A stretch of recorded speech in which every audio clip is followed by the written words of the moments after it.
Have you ever noticed this weird phenomenon? It's the most boring tasks in the world, like cleaning your desk, reorganizing your wardrobe, or watching that painfully slow Netflix series, suddenly feel magnetic the moment you have something actually important to do.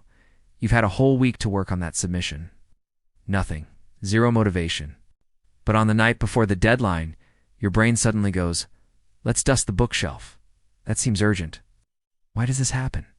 Why do dull tasks feel strangely attractive only when there's something bigger at stake? Or importantly, how do we stop falling into this trap?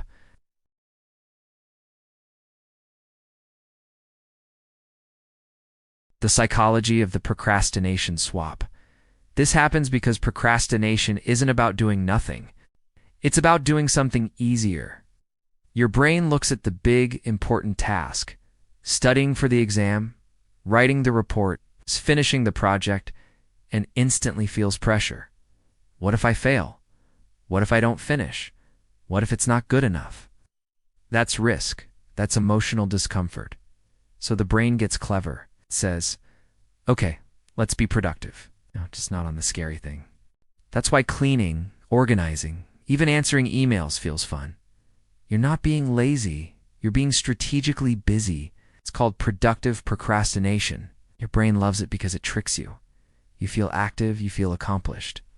But you're actually dodging the one task that matters most. Here's the trap. Productive procrastination feels good. Way better than just wasting time. You're not watching memes. You're cleaning the house. You're not slacking. You're catching up on admin work. So you don't even feel guilty at first.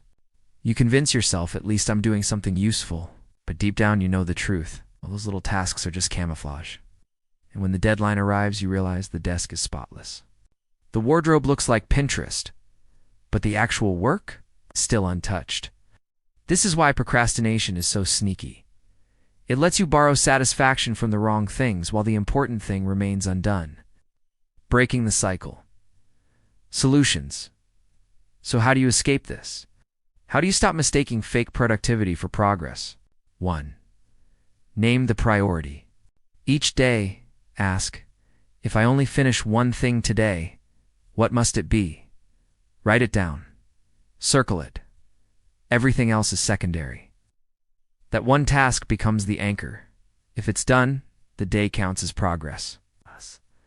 Set a procrastination budget. Give yourself permission to do the easy, boring tasks, but only after you've made progress on the real task. For example, 30 minutes of writing first, then you can clean. That way you flip the brain's trick against itself. Shrink the hard task. Most procrastination comes from the size of the important task, so make it microscopic. Don't say I need to finish the project. Say I'll just write the first paragraph. Don't say I need to study 5 chapters.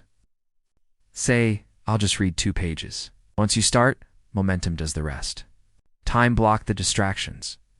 Instead of fighting the urge to watch shows or scroll, schedule it. Tell yourself I'll watch an episode at 9 p.m. guilt-free after I do 2 hours of work. Giving your brain a reward resets the temptation trap. 5.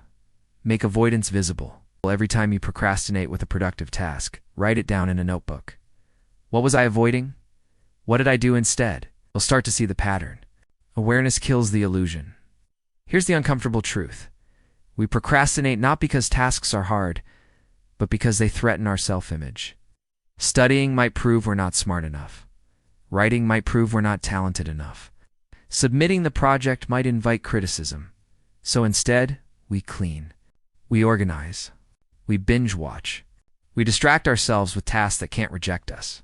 But every time we choose avoidance, we reinforce that fear. We tell the brain, you're right, I can't handle it. And every time we choose even the tiniest step toward the real task, we tell the brain the opposite. I can handle this. I'm safe. That's how the cycle breaks, not with hacks, but with courage in tiny doses.